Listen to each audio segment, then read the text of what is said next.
এবার নীলুর খোঁজ করার জন্য অবশেষে ছদ্মবেশ ধারণ করে সেই প্রত্যন্ত গ্রামে পৌঁছেই গেল স্রোত সার্থক এবং তারা ভিডিওতে লাইক দিয়ে দেখতে থাকুন। সেই প্রত্যন্ত গ্রামে স্রোত সার্থক পৌঁছানো মাত্রই সার্থক স্রোতকে সেই গ্রামে নতুন দেখা মাত্রই সেখানকার লোকেরা আর চোখে যখন বারবার করে স্রোত সার্থকের দিকে তাকাতে থাকে, ঠিক সেই মুহূর্তে স্রোত বলতে থাকে যে সার্থক আমার তো যথেষ্ট পরিমাণে ভয় করছে, কী ব্যাপার আমাদেরকে চিনে ফেলবে না তো। অন্যদিকে সার্থক বলতে থাকে যে স্রোত তোমার কি মাথা খারাপ বলো তো, মেজদি ভাইকে যদি এই গ্রামে তারা আটকে রেখে জিম্মি করেও থাকে তাতেও তো কোনোভাবে তারা আমাদেরকে চিনতে পারার কথা না, কিন্তু তার শর্ত আমরা মেজদি ভাইয়ের নজরকে যাতে কোনো মতে এড়িয়ে যেতে পারি তার জন্য আমাদের রীতিমতো ছদ্মবেশ ধারণ করা, কারণ মেজদি ভাই তো খুব সম্ভবত আমাদেরকে কোনো মতেই সহ্য করতে পারে না এবং মেজদি ভাই আমাদেরকে দেখা মাত্র যদি এখান থেকে পালানোর চেষ্টা করে তার জন্যই আমরা ছদ্মবেশ ধারণ করেছি, সেটা ভুলে গেলে চলবে না। আর এখানকার কেউ আমাদেরকে চিনতে পারবে না, ওরা আর চোখে হয়তো আমাদের দিকে এর জন্যই তাকিয়েছে, ওরা হয়তো নতুন দেখে আমাদের উপরে সন্দেহ করছে। অন্যদিকে এই কথা বলা মাত্রই যখন সেখানকার গ্রামবাসীরা স্রোত সার্থককে ঘিরে ধরে এবং বলতে থাকে যে কী চাই, এখানে কী উদ্দেশ্য নিয়ে তোমরা এখানে ঢুকে পড়েছো বলো তো, তোমরা কি এখানে গোয়েন্দা সেজে এসেছো নাকি।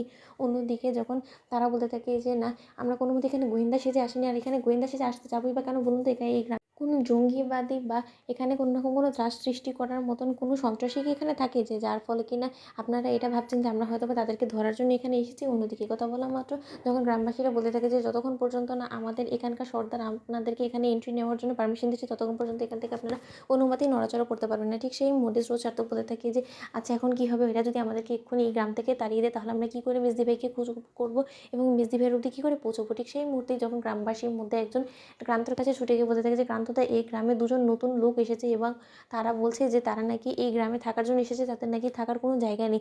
অন্যদিকে ক্রান্ত বলতে থাকে যে বললেই হলো নাকি, মগের মূল্য নাকি, যার মন হবে সেই দুম করে এই গ্রামে এসে ঢুকে পড়বে এবং বসবাস করা শুরু করে দেবে। সেটা কী করে হয় দেখো, আমরা বলে দিচ্ছি আমাদের কিন্তু যথেষ্ট পরিমাণে সাবধান থাকতে হবে, কারণ এমনও হতে পারে কেউ হয়তো আমাদেরকে হাতে নাতে ধরে ফেলার জন্য গোয়েন্দা পাঠানোর চেষ্টা করবে এবং গোয়েন্দারা হয়তো এরকমই ছদ্মবেশ ধারণ করে ঢোকার চেষ্টা করবে। তাই সকলকে এখানে এই গ্রামে আশ্রয় দেওয়া মোটেও সুবিধাজনক বলে তো আমার অন্তত মনে হয় না। তোমরা কি বলো। ঠিক সেই মুহূর্তে গ্রামবাসী যখন ক্রান্তের সঙ্গে হ্যাঁতে হ্যাঁ মেলাতে থাকে, ঠিক সেই মুহূর্তে ক্রান্ত বলতে থাকে যে তার আগে ওদেরকে তাড়ানোর আগে আমরা বরঞ্চ তাদেরকে গিয়ে একবার দেখে আসি।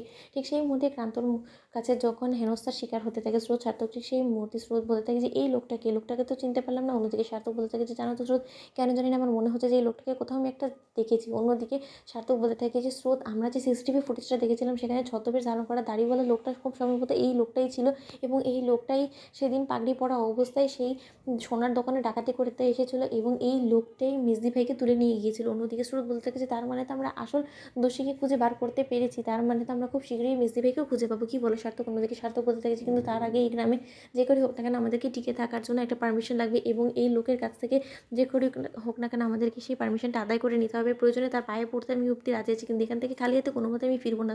স্রোত, এই তুমি দেখে নিও তো বন্ধুরা, লাইক কমেন্ট শেয়ার করো, সাবস্ক্রাইব করতে ভুলো না।